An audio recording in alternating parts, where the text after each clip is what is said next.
भाजपचे आमदार सुनील कांबळे सध्या चांगले चर्चेत आलेत। 5 जानेवारी रोजी त्यांच्याकडून घडलेल्या कृतीमुळे त्यांची राज्यभरात जोरदार चर्चा सुरू आहे।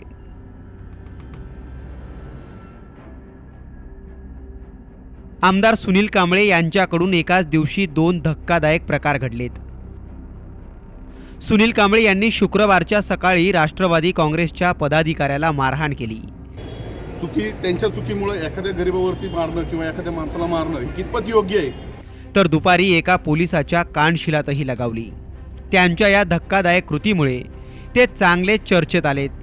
या संदर्भात त्यांना प्रश्न केला असता त्यांनी मारहाण केल्याचं कृत्य फेटाळून लावलंय। कानशिलात कशी लावतो तो वेगळा प्रकार असतो। कानशिलात लावलेला मी त्याला ढकलला, माझ्या अंगावर पडला, त्याच्यामुळे ढकलून पुढे निघून गेलो, खाली उतरलो। राष्ट्रवादीचा कार्यकर्ता होता एक जितेंद्र, त्याला पण मारहाण झाली। त्याला माझ्याकडनं मारहाण झालेलं आहे।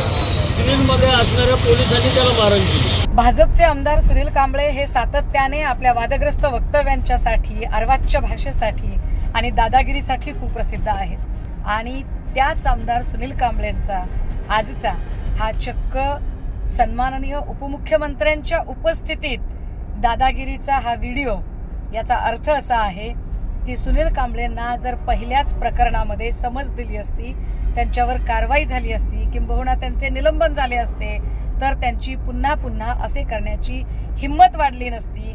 मात्र जर आमदार भाजपचा असेल तर भाजपा अशा आमदारांचे किंवा अशा कुठल्याच लोकप्रतिनिधींचे कधीही निलंबन करत नाही। कोण आहेत सुनील कांबळे?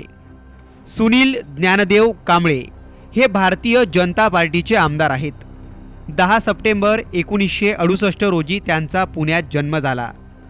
2019 मध्ये कांबळे पहिल्यांदाच विधानसभेच्या निवडणुकीत भारतीय जनता पक्षातर्फे लढले। कांबळे हे पुणे कॅन्टोन्मेंटमधून महाराष्ट्राच्या 14व्या विधानसभेवर निवडून आले। पुणे कॅन्टोन्मेंट हा अनुसूचित जातींसाठी राखीव मतदारसंघ आहे। आमदारकी लढवण्याची ही त्यांची पहिलीच टर्म आहे। याआधी त्यांचे भाऊ दिलीप कांबळे हे या मतदारसंघातून भाजपचे आमदार होते। दिलीप कांबळे हे माजी राज्यमंत्री देखील राहिले आहेत। 1992 पासून पुणे महानगरपालिकेत ते नगरसेवक होते। ABVP मध्ये एक तरुण कार्यकर्ते म्हणून त्यांनी आपल्या सामाजिक जीवनाची सुरुवात केली। पश्चिम बंगाल 2021च्या निवडणुकीत, बालूरघाट विधानसभा मतदारसंघाच्या निवडणुकीत प्रचार आणि बूथ स्तरावर संपर्क साधण्यात त्यांनी भाजपच्या बाजूने महत्त्वाची भूमिका बजावली। सुनील कांबळे पुणे महानगरपालिकेच्या स्थायी समितीचे अध्यक्ष देखील होते। सुनील कांबळे यांच्यावर 2010 मध्ये खुनाचा गुन्हा दाखल झाला होता। नंतर त्यांची निर्दोष मुक्तताही झाली। सुनील कांबळे यांच्यावर पुणे महानगरपालिकेतील महिला अधिकाऱ्याला दमदाटी तसंच शिवीगाळ केल्याचाही आरोप झालेला आहे। त्या प्रकरणाची ऑडिओ क्लिप देखील सोशल मीडियावर व्हायरल झाली होती। दरम्यान सध्या ते मारहाणीच्या 2 कृतींमुळे चांगले चर्चेत आले आहेत। काय आहे मारहाण प्रकरण? 5 जानेवारी रोजी आमदार सुनील कांबळे यांच्या संदर्भातील 2 धक्कादायक बातम्या समोर आल्यात। त्यांच्या या धक्कादायक कृतीमुळे ते अडचणीत येण्याची शक्यता आहे। घटना 1, ससून रुग्णालयात शुक्रवारी सकाळी एका कार्यक्रमाचं आयोजन करण्यात आलं होतं। या कार्यक्रमाला भाजप तसेच राष्ट्रवादी काँग्रेसच्या पदाधिकारी उपस्थित होते। दरम्यान उद्घाटनाच्या पाटीवर आमदार सुनील कांबळे यांचं नाव न टाकल्यामुळे भाजप आणि राष्ट्रवादी काँग्रेसच्या पदाधिकाऱ्यांमध्ये वाद झाला।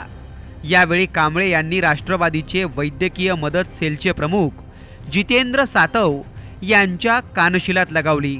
यामुळे काही काळ तणावाचं वातावरण निर्माण होतं। घटना 2, दरम्यान आमदार सुनील कांबळे यांनी याच कार्यक्रमात एका पोलीस कर्मचाऱ्याच्या देखील कानशिलात लगावली। विशेष बाब म्हणजे उपमुख्यमंत्री अजित पवार यांच्या समोरच हा प्रकार घडला आहे। उद्घाटनाचा कार्यक्रम संपल्यानंतर मंचावरून खाली उतरताना कांबळेंनी त्या ठिकाणी कार्यरत असलेले पोलीस कर्मचारी शिवाजी सरक यांच्या कानशिलात लगावली आहे। ब्युरो रिपोर्ट, साम टीव्ही न्यूज, पुणे। देश विदेशातील प्रत्येक घडामोडींचे लाईव्ह अपडेट मिळवण्यासाठी आता साम टीव्हीच्या सर्व सोशल मीडिया प्लॅटफॉर्मला लाईक, फॉलो आणि सबस्क्राईब करा। तसंच सर्व नोटिफिकेशनसाठी बेल आयकॉन प्रेस करायला विसरू नका।